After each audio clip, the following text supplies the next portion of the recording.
All right, we've got 24 people. Ms. Goldfein is finishing right now. A few stragglers will come and join us later, but it is an honor to present the Leveraging AI to Enhance Wellbeing panel with three distinguished folks, Anne, Beni, and Sourabh.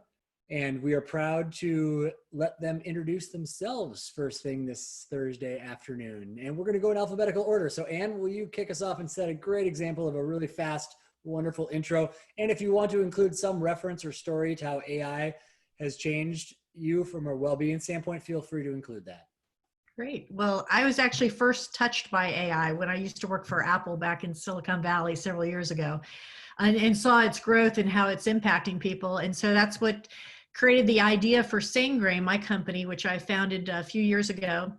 And we create AI-enabled community engagement platforms. So. Awesome. Thank you for joining us. Beni? Yeah, hey, Brandon. Hi, everyone. My name is Beni Gradwohl. I'm co-founder and CEO of Cognovi Labs. I was touched by AI many years ago on a quantitative side. I have a background in astrophysics and then went into finance. But more importantly, I was touched by psychology when I was running institutional portfolios. So the combination of combining AI with behavioral psychology and what that does for well-being is an incredible combination. Nice to meet you. Sourabh? Thanks. What Beni said. So my co-founders he's one of the original architects of internet poker, so machine learning for more than a decade, and the other co-founder is a performance psychologist. And I've been working on machine learning and AI for about 6 years from Cisco and a startup before Mindcurrent. But in a nutshell, Mindcurrent predicts your performance and stress in 15-minute increments for up to 2 weeks out. Are you checking our performance right now, live on here? You're doing great, Brandon. Don't worry. Excellent. Thank you. Final panel of the week. Okay, so for the audience, looks like we got quite a few people watching now. We've got 6 rapid fire questions. We're going to go in alphabetical order. They are not going to repeat themselves, and they're going to try to stay to like 30 to 60 seconds each. So it should be rolling really fast for everyone. And any of those little touching stories you could include in it, everybody always enjoys instead of just a simple answer. So let's start with, what problem are you solving for airmen and their families? Yeah. So I'll kickstart it. So we, at SameGrain, we have a consumer platform, and we had noticed a large number of military people onboarding on our platform, which uses machine learning matching algorithms to match and connect people for peer support. And what we noticed is that a lot of the people in the military were dealing with isolation and loneliness. And that's one of the leading factors, by the way, of suicide. So we found that by matching the peers that shared multiple in-depth areas in common, they were eliminating or mitigating that isolation and loneliness. And they were also creating more community engagement. So we're actually building a solution right now for Air Force Special Ops Command through a phase 2 to further that research and actually do examples like, you know, we could take a relocated spouse or somebody with a special needs child and match them if they've recently been relocated to a base. So they can connect with that peer, learn about new resources, and even match them to new resources as well. Thanks, Anne. Beni? So in our case, you know, if you think about well-being of airmen families, we really think about it as part of force protection. And we think about it in 3 ways. There is a threat from the outside of a base. So let's say you're outside, you're you know, in a base outside in abroad, and there is some threat from a hostile community and population. So understanding the threat, have a threat detection capability, and then alleviate the threat is incredibly important. The second dimension is really internal. And internal threat detection has anything to do with sexual harassment, bullying, mental health issues, morale issues. And the last one has to do with you personally, with the airmen, in terms of suicidality and mental health. So what we're trying to do is, in our technology as part of the larger program, is really to identify and give you a red flag in terms of when threats happen, and not before it happens, when there's an intention and motivation towards that. And then we give you a way to alleviate that through a certain program. Thanks, Ben. Sourabh? I think we to be a little unique, I think this just worked out because we're one of the only solutions here that actually isn't just looking at threats. We, based on everything we know, airmen and the Air Force isn't actually as interested in resilience. They want performance. So our platform was built for performance. It predicts, and then it supports and enhances the performance of the individual. with what we call nano learnings. Think of it as 90 seconds from an expert being delivered to you only right before you need it. The only difference is that we built it to work for the airman's family. So it's the performance of the individual, their spouse, and any adults, children, or parents living with them. So that's what our AI does. Awesome. Now turning it right over back to the three of you in order again, if you'd like, how you measure their well-being. Yeah, so on our platform with SameGrain, we're gathering deep anonymized data, and it's via gamified surveys. So the more questions a user answers, the deeper their profile becomes, and the deeper their matches, and the more relevant their matches become as well. And so we're also incorporating psychology questions along the way. And so that gives us a baseline understanding of that individual's well-being, and then we can track that profile data over time. And we're also aggregating and anonymizing all of this data on the back end onto a dashboard that allows leadership to determine the specific readiness of a base or squadron, along with a lot of other insights as well. So how we do it at Cognovi Labs is the following. So we do really one thing, which is we measure how people make decisions at scale and in real time. And once you're able to do that and you understand how people make decisions, it allows you to do two things. First of all, you have a predictor what's going to happen next, because decisions come before actions. And second, you can actually change the outcome. Now you're going to ask, how do we do that? Correct. We're not Minority Report, or maybe we are. So how do you understand how people's motivation are before it actually happens? And here's the reason why. We as human beings, we're not as logical as we think we are. We're much more emotionally driven. Actually, 90% of decisions we make are made by our subconscious mind based on emotions. And so what we do is we analyze free-flowing conversations at scale in real time from social media, from discussion forums, from blogs, from transcript, from phone calls, any free-flowing conversation. And we do four things. We extract what people say. We extract how they say it, which is usually called sentiment analysis. That's how people talk. And then more importantly, we go 2 steps beyond that. We extract how people felt when they said it. So we extract the emotionality. And then we translate that through a proprietary behavioral psychology framework into intent, into behavioral signals. And so that allows us to identify the intent and motivation along all the threat dimensions I mentioned, anything from external to internal threat to mental health issues. And Brandon, I'm going to bring this just back real quickly to measurement. We actually have found as part of this challenge that unfortunately the Air Force is actually missing most well-being measurements. The KPIs are all extremely critical, like suicide, divorce, depression, PTSD, anxiety. Our job is to work well ahead of that. There's 80% of the active force is not in that category. So we're looking at responsiveness or alertness. We're looking at connectedness, and we're looking at activity, because what we're looking for in the reverse, the red flags, right, are isolation, as Anne mentioned, injury, and what incidents are causing those. Thank you for bringing that back to metrics. So let's go on to our third question. And we just to remind you that there was the VR challenge to incorporate in one of your questions in your answers. I know it's tough, but just keeping it out there. There has been a couple other questions come in that the panelists can see. So just to the audience, we are acknowledging those questions and we'll do our best to get it in. Third, how do you identify threats to their physical, mental, and emotional well-being? What are some early warning signs? So for us, aside from gathering millions and millions of data points, which by the way, it's the more data you have, the more powerful your AI is going to be in the long run.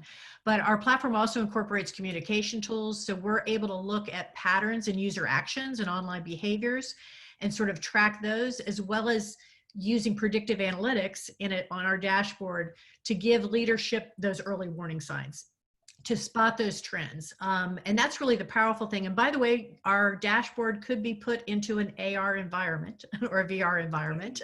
So somebody could, put on their headset or whatever and see actually almost like a heat map of where, spotting trends, seeing that, what is happening in this particular base.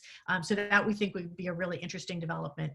But we notice changes over time, like, somebody increasing depression, relationship issues, and that they could be also increasing because somebody has incurred an unusual number of deployments, or they've been deployed to a specific area, and those people returning from that deployment may have a higher risk at some point. So those are the kinds of things we can track. Thanks, Ann. Benny? It's a great question, because let me tell you how we think about it. It's not what people say. It's not how loud they shout, which would give us an indication whether they're on the plane, they have some issues, there's some threats. It's how they felt and the emotionality underneath that. And if we look at billions and billions of posts and conversations on an ongoing basis, I can tell you 80% of them don't have any emotionality. That's just noise. And so we already understand that even if people talk about threats or suicidality, there's no emotionality. That's just talk. You don't have to be concerned. However, if there's an emotionality underneath that, we extract that emotion, identify it, and translate it into those behavioral signals. And that's how we're able to identify. But in the larger scale is what it comes back to is also understanding the knowledge graph. How is mental health, how morale, how are threat detection, how are people talking about it, and how are the connectivities in terms of the language. That tells us what to look at, and then comes the emotions to understand what's important and what's real. So Brandon, I'm going to need 3.5 hours to explain level 2 and level 3 machine learning threat detection. Remember, I have cutoff capability. I can just kick you out of this meeting. Exactly. This is such a loaded question. I'm going to give you the highest level that it actually works, is that once you've got, as we do, you've got the user's 24-hour, week-long, and month-long pattern. You're looking for anomalies from that pattern, and anything that's an anomaly, right, is what you're going to react to. So you work on that. In our case, since we are connected to the user directly, we will just preempt whatever we see is falling out of the pattern for that individual and move in the suggestion from an expert. That's how we mitigate threats. And if we're not able to do it, then we know something is genuinely wrong. Mm-hmm. Excellent. All right, so this next question is a little bit of a shift. I'm sure it's always on everybody's minds. As an example, especially in the healthcare space, I only talk to randomized doctors in Russia through 2 VPNs so that American health insurance companies don't get my information. Sourabh, clearly you do the same thing. So how do you gather and secure data? And is privacy protected for the airmen and their families? Yeah. And let's reverse it. And you get time to think this time. That's fine. Sourabh, you go first this time. Okay. Don't forget, I cut you off too. Absolutely. No, so I think my answer is going to sound very different anyway. We are an exception, maybe because we're a newer startup. We actually do protect privacy of the airmen and their family. We don't think that we'll actually get adoption and ongoing usage if we're going to report any of this information back to the chain of command. And I'm sorry, that we just stand out as a sore thumb from that regards.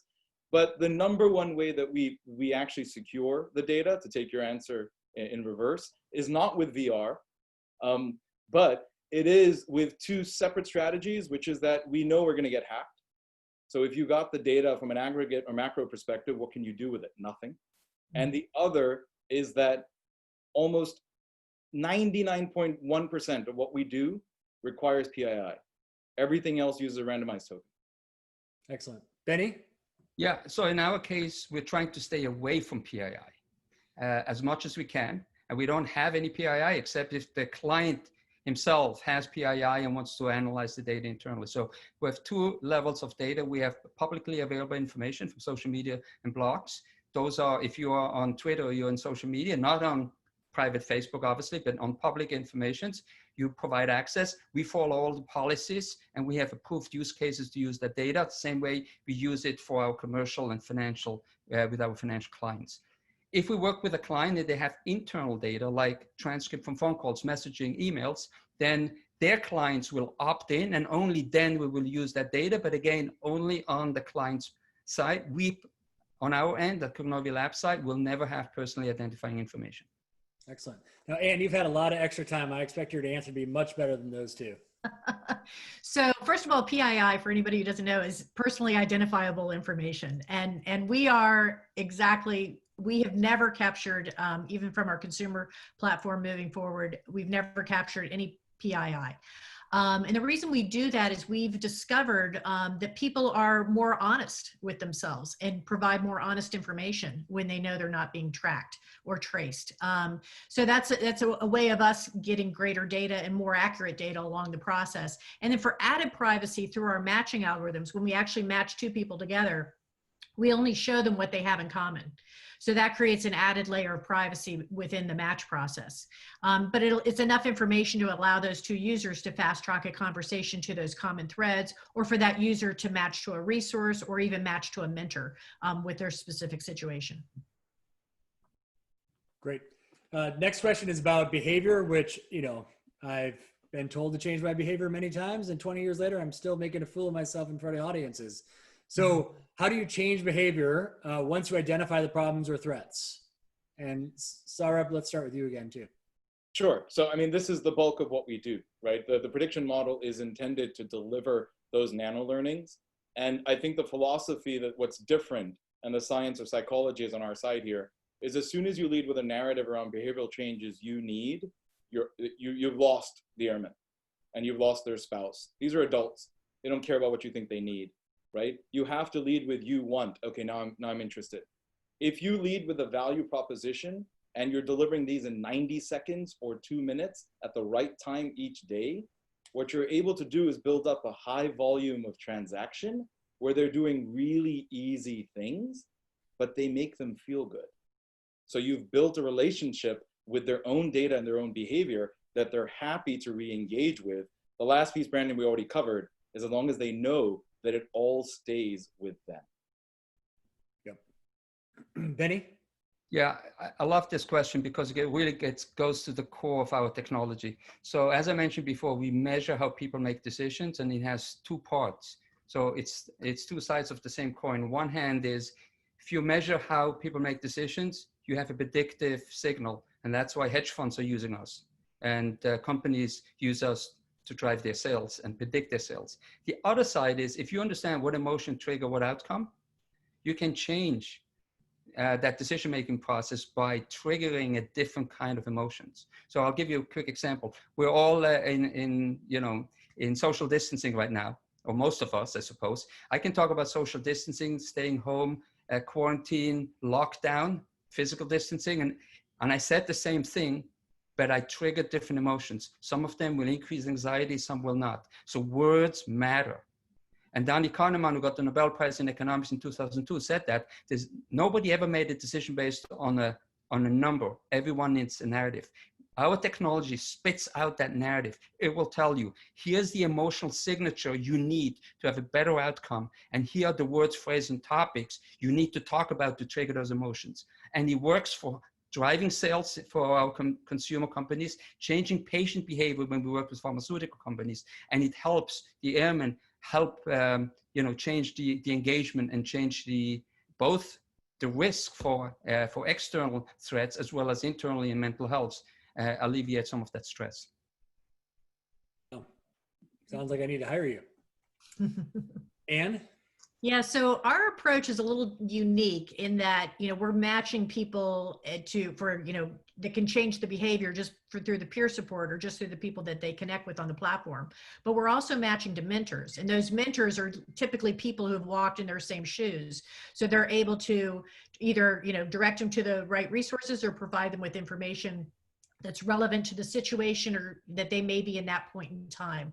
And then we're also, matching them to resources that are going to be relevant to them, including the location of where they're located. So we have the location services built into our solution so that we're able to, find if there's somebody that's dealing with a crisis moment or they're dealing with something that needs longer term behavior modification, we can also pass them off to another resource that's better suited for that activity.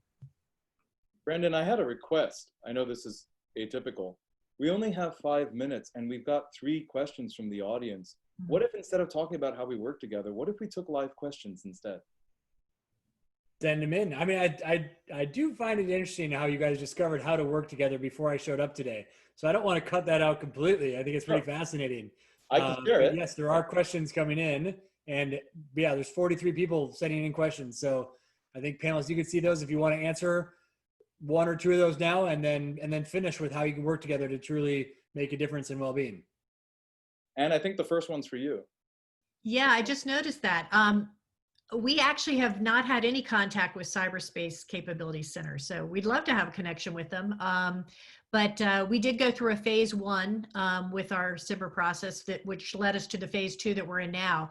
And it was, you know, I have to say it's tough to meet all the different branches and get all the information out there, but we're open to introductions to as many folks as possible to expand the solution.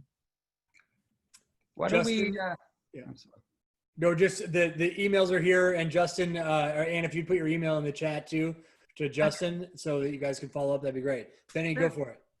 Yeah. So, do you mind putting up the chart? I think it could be interesting, and we can, you know, we can talk about some of the questions as part of it. Go for it, Benny. I think that's a very interesting way. We were talking about it the last couple of days, how the 3 companies could work together. And if it's okay, I'll spend 30 seconds and hand it over to you guys. But if you think about it, our technology analyzes free-flowing conversation, especially in short form. It's a lot of slang and curse emojis, and then extract those emotions. And it takes a lot of data, but it can always take more data. So if you think about, you know, SameGrain, which has a platform which doesn't just analyze, but also creates new data, has a conversation, we can take that data and integrate it into all our other data. In real time, 24/7, analyze the conversation, get you the red flags, show you what the emotionality is, and then tell you what words, phrases, and topics to use to change the behavior. Send it back to SameGrain. SameGrain then puts a package around it to understand the emotion, you know, the connectivity with others and likeness. And then I'll let Anne talk a little bit more about it, and then move it over to Mindcurrent to have that micro engagement at the end of the spear. Right. Exactly. Did I say that correctly, Anne and Sourabh? Yeah, no, that's exactly right. So we're just one of many platforms in which, you know, companies like Cognovi can gather data off of for sentiment analysis. So they're scraping information through all of the multitude of communication portals that we have within our system. But then on the flip side, we're also able to guide people with added information and data to solutions like Mindcurrent. And I'll let you wrap up with the Mindcurrent explanation. Absolutely, and you're both being overly humble. So if you take the massive macro capabilities, right, of Cognovi, right, you could have an entirely different data set that they've been analyzed and evolved within 24 hours for the same audience, and the really robust networking and matching capabilities of SameGrain. Our job, because we're going to refresh how we interact with the user every 15 minutes, is to take that and figure out the right micro interaction, and do we or do we not push it to which user for which result. If we do push it, what is the response back? Get that data, package it right back to SameGrain to help them with their matching algorithm, who then pump it right back to Cognovi. Mm-hmm. And all of this data through this cycle just creates a stronger dashboard of information for leadership in the back end. And stronger predictive analytics, which is really the coolest part about AI in the end, is having that advanced, you know, knowledge to make things, maybe even prevent problems before they even happen. And I have to, because Brandon's asked us, collectively, we're going to answer the VR question.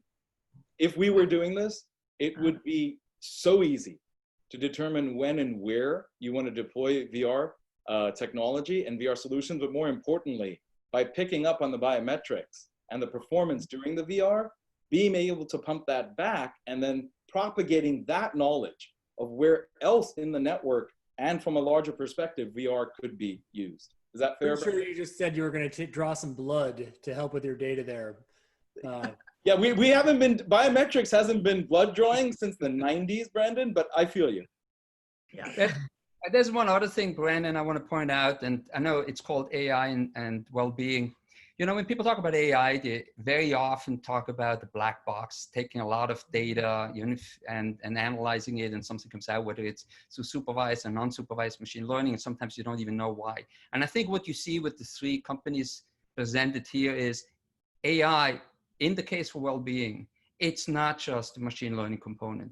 There's a subject matter expertise, very strong one. I can talk about mine, but I know it's true for the other 2 platforms as well. In our case, we're a technology company, correct? We have data scientists and software engineers, but we also have a chief psychology officer as part of the core team to understand how people make decisions, because it's not just enough to have the system figure out some spurious relationships. It's important to have actually a subject matter expertise and knowledge graph and content.